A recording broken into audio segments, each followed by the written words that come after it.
Part 1. Reclaiming Your Stance, from Body Language to Your Inner Circle. Hey everyone, welcome back to the channel. The book we're diving into today is his blockbuster phenomenon, 12 Rules for Life, an antidote to chaos. Rule 1. Stand up straight with your shoulders back. You might be thinking, wait, JBP, the famous public intellectual? His first rule is just fix your posture? Yes, but this is not about avoiding back pain. This is an existential instruction. The lobster. Lobsters exist in ancient dominance hierarchies, constantly battling for territory and status. When a lobster wins a fight, its nervous system literally registers a victory by producing more serotonin, the very same neurotransmitter that regulates mood and confidence in humans. The winning lobster adopts a larger, more confident posture. A loser, by contrast, hunches over, chemically depressed, and shrinks away. This primal, biological reality is hardwired into us. Your posture is a constant, nonverbal conversation you are having with the world. When you slump, when you shuffle your feet, when you avoid eye contact, you are telling your own brain and everyone around you, I am a defeated creature. I accept my low status. You can walk over me. This triggers a vicious cycle of low serotonin anxiety and learned helplessness. But when you voluntarily stand up straight with your shoulders back, you are doing something profound. You are accepting the burden of existence. You are declaring that you are ready to face the world's inherent suffering, the chaos, and the responsibility that comes with being a conscious human being. To stand up straight with your shoulders back is to accept the terrible responsibility of life, with eyes wide open. It's a voluntary choice to replace the slouch of victimhood with the stature of a warrior.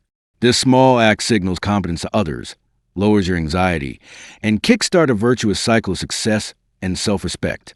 So, straighten up, look the world in the eye, and dare to be dangerous. Rule 2.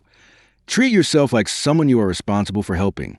This rule tackles a bizarre paradox. Why is it that you would never let your best friend or your beloved pet live in constant filth, neglect their health, or deliberately sabotage their future, yet you do it to yourself every single day?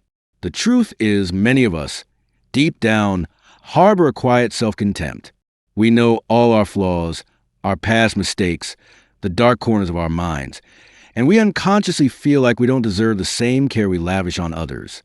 We treat ourselves like an enemy who needs to be punished, not an asset that needs to be nurtured. JBP's genius here is simple. Adopt the perspective of a responsible caretaker.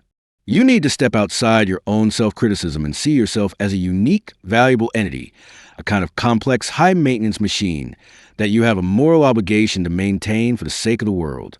Think about it.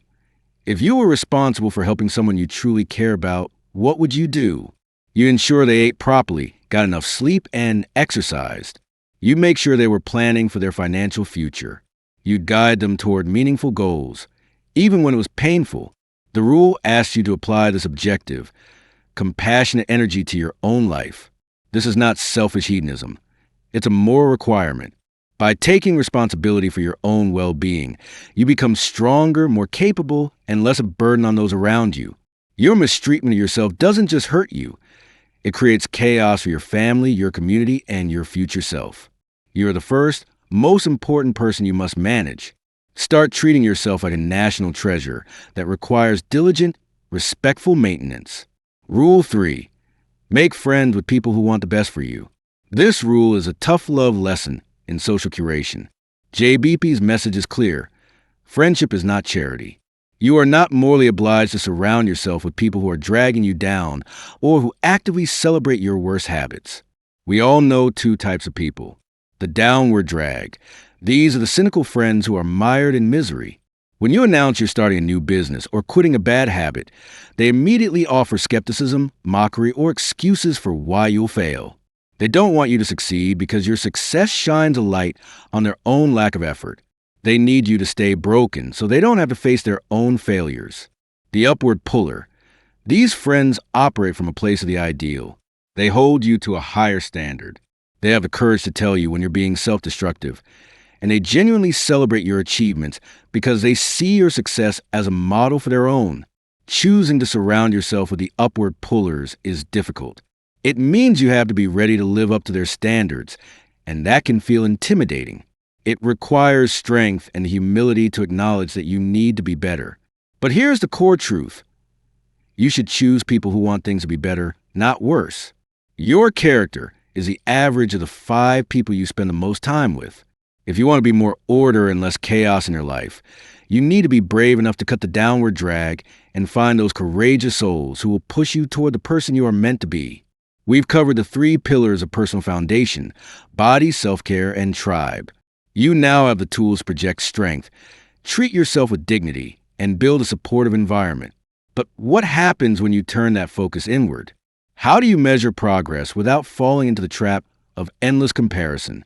That's what we'll dive into next in part 2, where we tackle the crucial rules about internal growth and setting your own house in order.